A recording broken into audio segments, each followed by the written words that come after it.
Hola a todos, mi nombre es María Rayo y estamos en mi canal Medicina para Todos. Hoy en el módulo de urgencias vamos a continuar con la segunda parte de lo que es el accidente cerebrovascular hemorrágico. Hablamos un poco de la clasificación entre el accidente cerebrovascular, que es isquémico y hemorrágico, siendo del 20 al 30% hemorrágico, y hoy hablaremos de lo que es la hemorragia subaracnoidea. La hemorragia subaracnoidea espontánea, ocupación de sangre del espacio subaracnoideo sin relación con un trauma encefalocraneano. Recordemos que es espontánea, no lleva relación con ningún trauma. El 80% es dado por aneurismas cerebrales, el 10% es dado por una hemorragia perimesencefálica ipsilateral y el 5% por alguna malformación arteriovenosa. La incidencia de la hemorragia subaracnoidea espontánea en todo el mundo varía de 2 a 20 por cada 100.000 personas. En Estados Unidos es aproximadamente de 10 por cada 100.000 personas. En China es aproximadamente el 22.5 de los casos por cada 100.000 personas. Y en el Centro y Latinoamérica es de aproximadamente 2 a 5 casos por cada 100.000 personas. Y la tasa de mortalidad reportada es de aproximadamente el 25 al 50%. La edad de inicio más frecuente es en mayores de 50 años, es más frecuente en las mujeres en relación de 1.24 a 1 con los varones, en afroamericanos e hispanos es menor que en los norteamericanos en 2.1 veces y el 15% van a tener múltiples aneurismas. Entre los factores de riesgo tenemos, al igual que la hemorragia intracraneal, unos no modificables y otros que tenemos que tener en cuenta. Entre los no modificables tenemos la edad pico de los 50 años, recordemos que sean mayores de 50 años, ser mujer, raza negra, antecedentes de aneurisma o hemorragia subaracnoidea espontánea, antecedente familiar en primer grado y hemoglobinopatías. En cuanto a las modificables, tenemos todos los que hablamos en la anterior presentación, que fue la hipertensión, tabaquismo, la obesidad, el consumo de alcohol, de cocaína, de cafeína. Estos son modificables y entre otros tenemos lo que es el síndrome de poliquistosis renal, lo que es Ehlers-Danlos y la aneurisma, pues que tengan aneurismas mayores a lo que son 7 milímetros. En la fisiopatología se va a dar una inflamación y se va a dar la formación y desarrollo de una ruptura de un aneurisma, como vemos acá, da inicio a ese proceso inflamatorio y van a empezar todas esas fuerzas hemodinámicas y de esfuerzo constante contra la pared del vaso, van a modular los cambios de la estructura y la función de las células endoteliales íntimas, lo que va a hacer que haya una regulación positiva de los genes preinflamatorios y una expresión pues, de las citoquinas, como vemos acá. Ese esfuerzo constante sobre la pared del vaso, que es dada pues, por esas células inflamatorias infiltradas, van a promover ese daño endotelial y la degeneración de la íntima elástica, provocando pues, que esta se elongue, como pueden ver. El reclutamiento y la infiltración de las células inflamatorias se va a seguir dando y pues esta lo que va a hacer es que aumentan el nivel de citoquinas y proteínas que van a degradar la matriz dentro de la pared del aneurisma e inicia la proliferación y angiogénesis de las células musculares lisas y como vemos aquí va perdiendo su estructura, se va elongando el vaso. Esto va aumentando, ¿cierto? Va aumentando todo ese nivel de citoquinas que han sido producto de todo ese proceso inflamatorio, va a afectar esa proliferación, va a afectar toda la parte de la apoptosis de las células musculares lisas, va a haber pérdida de esas células proapoptóticas y va a conducir a un debilitamiento estructural de la pared del vaso, como van viendo acá, va a haber destrucción celular, toda esa apoptosis, van a haber muchas células proinflamatorias, se va a dar una cascada de inflamación y de remodelación de la pared del vaso. Dado esto, pues el debilitamiento es mucho mayor, promoviendo que, como se ve en la imagen F, se dé la ruptura del vaso y se dé la hemorragia. Cuando hay la ruptura del vaso, pues se va a dar esa hemorragia, va a haber esa presencia de sangre en el espacio subaracnoideo. ¿Y qué va a pasar aquí? Se va a aumentar la presión intracraneal y como consecuencia pues se va a disminuir lo que es la presión de perfusión cerebral, generando entonces en el paciente una hipopsia, pérdida del conocimiento, también produce isquemia cerebral aguda y genera pues esos signos focales.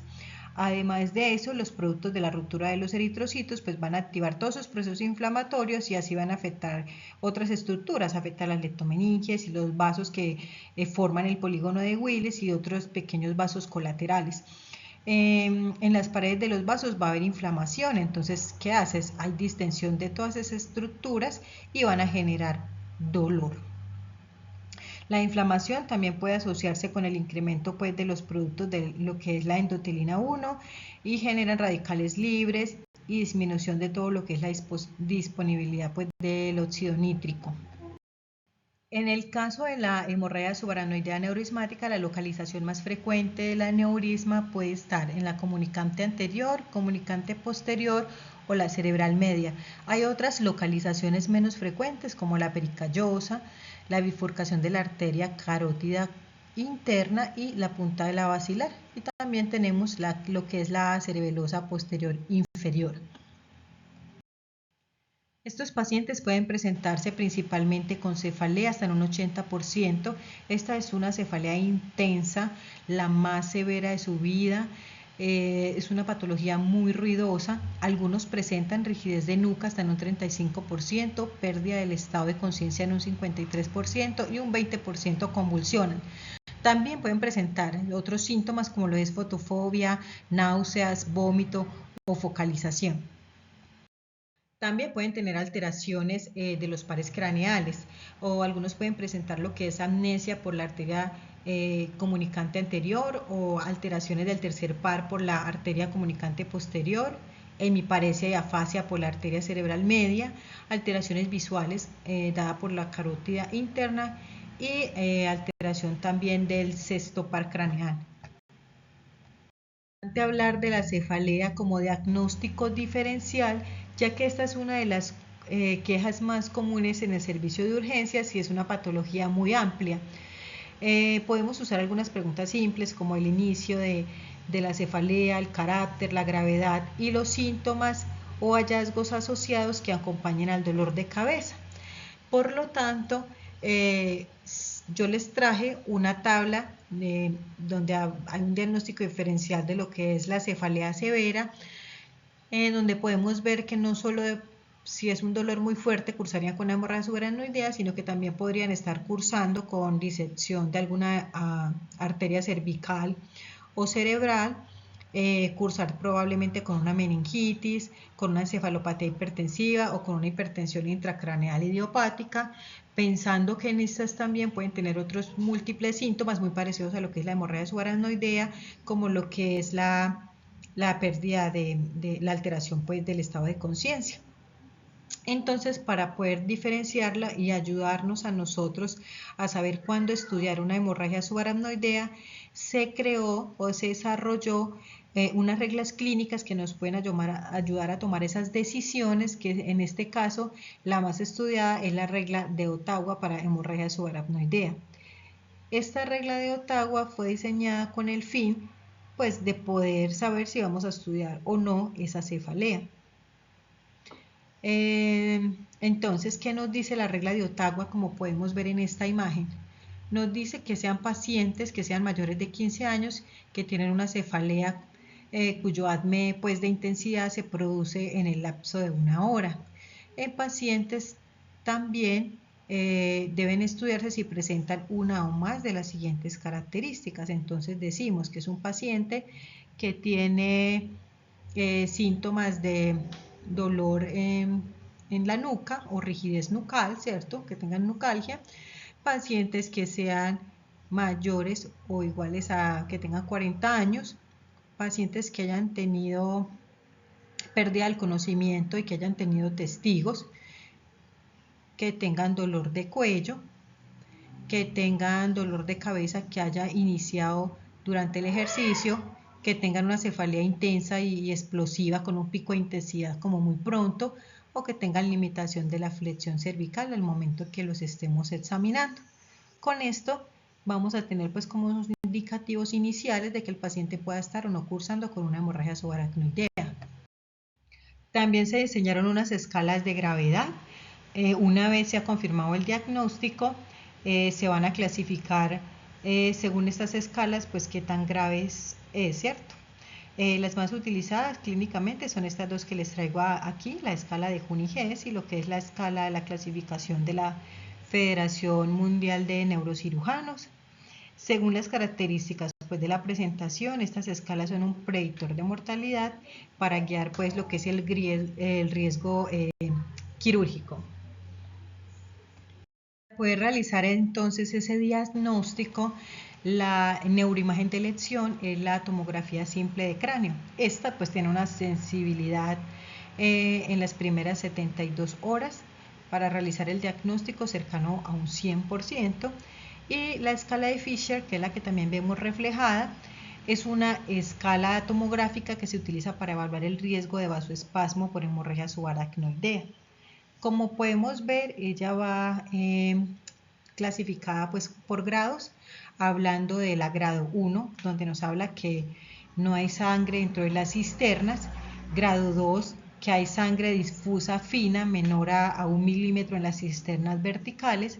Vemos la grado 3, que es que haya un coágulo grueso cisternal mayor a 1 milímetro en las cisternas verticales, y la grado 4, que nos habla que si hay hematoma o no intraparenquimatoso, hemorragia intraventricular, más o menos que tenga sangrado difuso. Entonces ahí podemos ver las imágenes de cómo nos clasifica esta escala de Fisher. Para el diagnóstico también podemos usar otras ayudas imaginológicas, como lo que tenemos la resonancia magnética. Esta puede ser tener una sensibilidad de 94% cuando se está cursando con una hemorragia subaracnoidea aguda, en un 100% si es subaguda. Tiene un flare de una sensibilidad del 99% en los primeros 15 días, y hay que hacer diagnóstico diferenciales de cefalea en trueno, y esta nos puede ayudar. También nos puede ayudar también a evidenciar aneurismas asintomáticos. Entre un 2 a un 5% de la población general lo tiene. El paciente pues no tiene síntomas, pero es un hallazgo incidental que se hace por medio de la resonancia magnética. También podemos realizar la punción lumbar. Esta en caso de que tengamos la sospecha de que el paciente tiene la hemorragia subaracnoidea y la TAC que se le realice nos salga negativa, porque la sensibilidad de la TAC para lo que es sangrado se ya va a disminuir con el tiempo. Entonces puede ser un paciente que haya consultado tardíamente y pues no encontremos nada en la imagen. Esta cómo se evalúa, se evalúa con la xantocromía en 4 tubos. Aquí les traje una imagen pues de 3 tubos donde me va a mostrar si hay eritrocitos crenados o no. En este caso podemos ver esta primera imagen donde se va a obtener las 3 muestras, y como ustedes ven el líquido se ve hemático, pues diciéndonos que hay una hemorragia, y las 3 muestras se ven francamente pues como anaranjadas por el contenido hemático. ¿Esto qué nos descarta? Viendo la segunda imagen podemos ver que también se tomaron las muestras de ese líquido cefalorraquídeo, pero vemos una muestra que se ve más hemática y progresivamente se va aclarando. ¿Qué nos puede decir a nosotros? Que en este caso el sangrado que hay en la muestra puede haber sido por la punción, puede haber sido traumático, y por eso el color fue pues disminuyendo progresivamente la parte hemática. Y también podemos pensar en que hay una hemorragia subaracnoidea al repetir la punción, y las 3 muestras se van a ver amarillas, porque ahí puede haber liberación de, pues como consecuencia de lo que es la liberación de la hemoglobina y la formación de la bilirrubina. Entonces podemos utilizarla más que todo cuando la TAC no sale negativa. La arteriografía se pudiera considerar el gold estándar. Por lo general pues esto se deja para el tratamiento. ¿Cuándo se realiza la arteriografía? Primero, si la TAC nos dio el diagnóstico, nos mostró la hemorragia subaracnoidea, o aunque la TAC no nos haya demostrado la hemorragia, se le haya hecho la punción lumbar y hayamos visto el líquido cefalorraquídeo con xantocromía. En este caso, si la arteriografía es negativa, está indicado hacer pues una arteriografía 3D y repetir en 1 a 3 semanas si es negativa y persiste la alta sospecha con estos pacientes. En el servicio de urgencias, entonces, el manejo general, ¿cuál sería?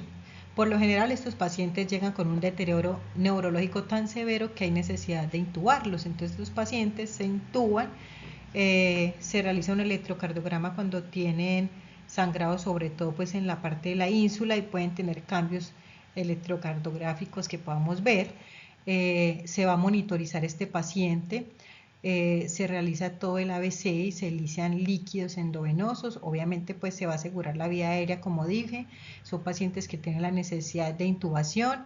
Se va a realizar una glucometría, que lo ideal es que esté menos de 140, pero puede llegar hasta 180 miligramos por decilitro, y manejar las presiones arteriales. ¿Cuál es la meta? Que sea menor a 160, 110. Ojalá que pudiera ser pues más bajito. En el manejo general, alguno de estos pacientes podría requerir antieméticos, porque recordemos que pueden llegar con náuseas y vómitos, antiepilépticos no como profilaxis. Recordemos que si el paciente convulsiona, se inicia el tratamiento, de lo contrario no. Se les da o no protección gástrica.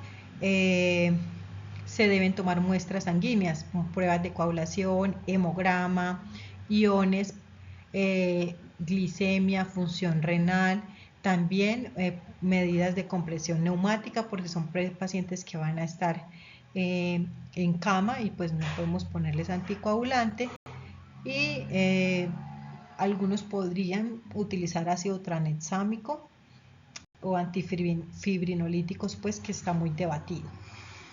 Al igual que fue la hemorragia intracraneal, es indispensable el manejo de la presión arterial. Recordemos que para esto podemos utilizar el labetalol, si lo tenemos disponible, entre 5 a 20 miligramos cada 15 minutos en bolo, o dejar una infusión continua de 2 miligramos minuto.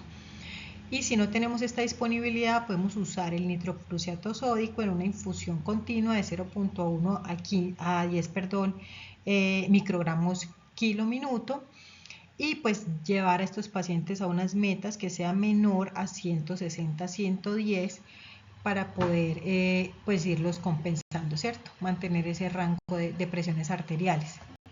Recordemos que hay que vigilar también las complicaciones en estos pacientes. Pueden hacer un riesgo de resangrado hasta en un 15% en las primeras 24 horas o en las primeras 4 semanas, y pues esto a los pacientes les da una mortalidad del 80% entre esos primeros 7 días, ¿cierto?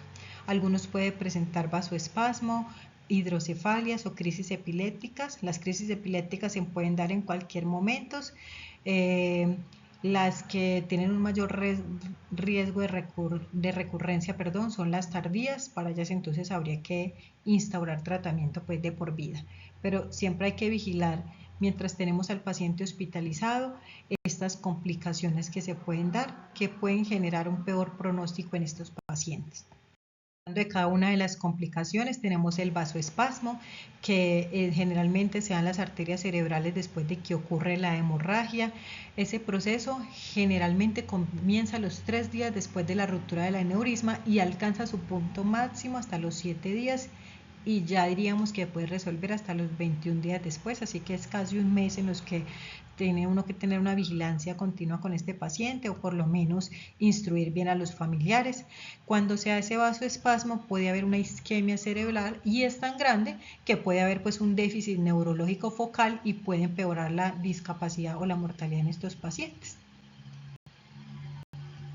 El vasoespasmo tenemos actualmente el nimodipino. Se recomienda administrar por vía oral a todos los pacientes desde el momento de la presentación de la hemorragia subaracnoidea hasta el día 21 después de la aparición de esta. Este es un bloqueador de los canales de calcio. Es el único fármaco que se sabe pues que va a reducir el riesgo de isquemia cerebral y que mejora el resultado neurológico en estos pacientes. La dosis recomendada es de 60 miligramos cada 4 horas y se da por esos primeros 21 días. de las complicaciones que se presenta al resangrado, sabemos que esta está asociada a unos factores como es el tiempo hasta donde se dio el tratamiento, el estado neurológico del paciente al momento del diagnóstico, si tuvo o no pérdida del estado de conciencia, si presenta o no cefalea centinela previa, si tiene un aneurisma de mayor tamaño y si la presión arterial sistólica es mayor a 160 milímetros de mercurio. Para poder manejarlo, primero sabemos que se puede presentar entre un pico de 2 a 12 horas, así que debemos vigilar a este paciente, mantenerlo en reposo, mantener esa presión arterial sistólica menor a 160, evitar que realice valsalva. Si el paciente está constipado, va a tener que hacer una valsalva para poder hacer deposiciones, así que se puede dar laxantes. Y en caso también de que tenga vómito, también podemos dar antieméticos para evitar pues que realice esa maniobra de valsalva. En cuanto a la hidrocefalia, pues esta puede desarrollarse debido a que hay presencia de sangre extravasada pues que bloquea la circulación del líquido cefalorraquídeo. Las estimaciones de la incidencia de hidrocefalia van a variar entre el 15 al 85%. El manejo que se le va a dar implica muchas veces la colocación de un drenaje ventricular externo.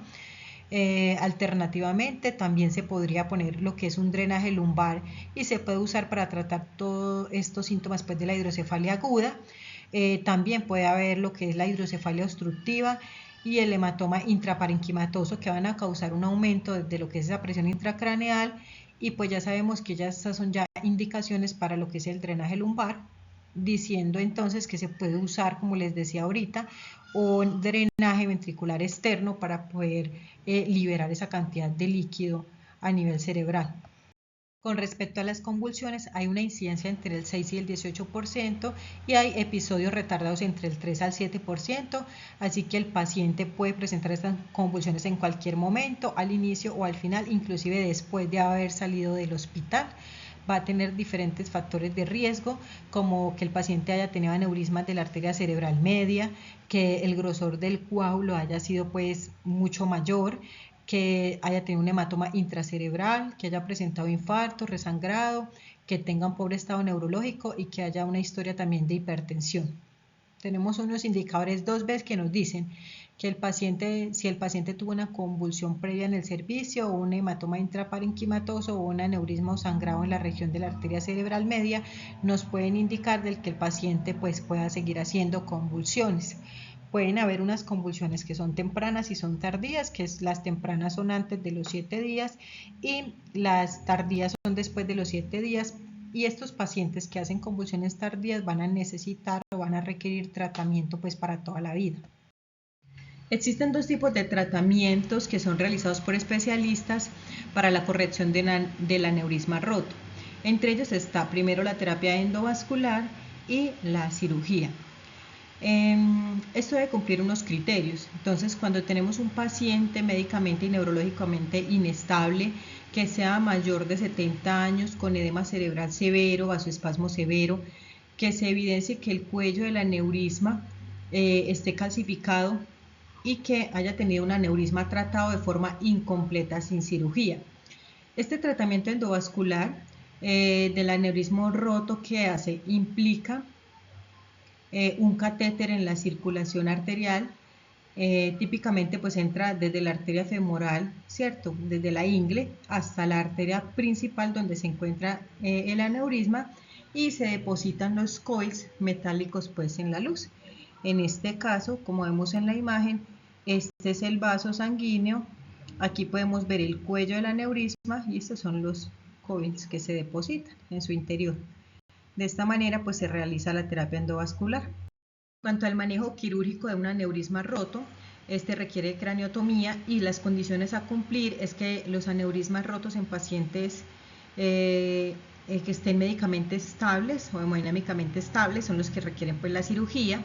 Pacientes que tengan hematomas o efecto de masa, más que todo en lo que es el nervio óptico, que el cuello del aneurisma sea un cuello ancho, que sean aneurismas fusiformes que requieran bypass o que sean tratados de forma incompleta con la terapia endovascular. Una vez que se expone el aneurisma, se coloca un clip de titanio sobre el cuello del aneurisma para el cierre pues dinámicamente paciente de este. Esta es una imagen más descriptiva pues del tratamiento. Esta es la terapia pues como con cirugía, donde podemos ver que se realizó pues la craneotomía y que se colocó el clit o los clit, dependiendo pues del tipo de aneurisma, ya sea en el cuello o en las zonas cercanas pues de donde se está dando el aneurisma. Y en el caso pues de el paciente que está inestable, se realiza la terapia endovascular. Aquí vemos que entra el catéter por la femoral y que se depositan los coils en la aneurisma, en la zona donde se encuentra el aneurisma. Les traje un poco de lo que se realiza en el aneurisma no roto. Recordemos que estos pueden ser hallazgos incidentales en los pacientes, en los que vamos a tener en cuenta el tamaño del aneurisma, si está en crecimiento o no, y el tipo de cuello, si es un cuello ancho o un cuello estrecho. Se consideran pequeños los aneurismas si son menores a 7 milímetros y se consideran grandes mayor a 7 milímetros. Entre los pequeños, el seguimiento imagenológico es el que haríamos con los pacientes y algunas excepciones. Los aneurismas grandes que estén en crecimiento y que tengan el cuello estrecho, a esos pacientes se programa para una embolización. En pacientes jóvenes con aneurismas grandes que estén en crecimiento y con cuello estrecho se hacen un clipaje. En pacientes que ya son ancianos, también tienen aneurismas grandes en crecimiento y tienen el cuello estrecho, a ellos se les hace pues la terapia endovascular con stents más el coil, y en aneurismas entre 5 y 7 milímetros estos se debe individualizar y hacer algunas excepciones con ellos dependiendo también como de la edad y del crecimiento que tengan. Finalmente les traigo un resumen sobre el manejo que hacemos de los pacientes. Recordemos que son pacientes que se ingresan, se deben monitorizar, se debe iniciar líquidos endovenosos, mantener una glucometría entre 140 y 180. Inmediatamente ingresamos a estos pacientes, realizar una tomografía de cráneo simple. Si esta tomografía nos da negativa, nos apoyamos con una punción lumbar. Después de tener los resultados, vamos a valorarlos con las escalas de severidad, mantener la presión arterial sistólica menor a 160, manejar el dolor, recordar pues que los pacientes si tienen otros síntomas como reflejos vasovagales hay que evitar que los hagan, definir si nos toca intubarlo y programarlos con el especialista si van a requerir una arteriografía y coordinar el manejo quirúrgico pues versus el endovascular. Les realicé una tablita resumen dependiendo pues de donde se encuentre ubicada la hemorragia. Podemos ver qué vamos a encontrar en el paciente, qué vamos a ver en la TAC, cómo van a estar los movimientos oculares, si van a tener déficit motor y sensitivo y pues otra sintomatología que vamos a encontrar en ellos. No me voy a detener en cada uno, solo es un cuadrito de resumen para que se apoyen en este. Pueden parar el video y tomar sus fotografías. Aquí tenemos otras ubicaciones pues de las hemorragias y cómo se va a presentar el paciente al momento de la consulta. Recordarles que el día 29 de octubre es el Día Mundial del ACV y que desde nuestra práctica médica podemos hacer mucho. Recordar que es prevenible y que la hipertensión es el primer causante de los accidentes, ya sea hemorrágicos o isquémicos. Llegamos al final, agradecerles a todos los que se quedaron en este video. Yo sé que es un tema muy extenso, muy ladrilludo, pero recordar que educarnos es lo primero, educarnos nos hace grande, la medicina es para todos y lo más importante es poder conocer del tema para poder prevenir todos estos accidentes cerebrovasculares. No olviden por favor suscribirse, compartirme videos, darles a la campanita y cualquier duda o sugerencia que quieran hacer, por favor dejármela en los comentarios. Muchas gracias.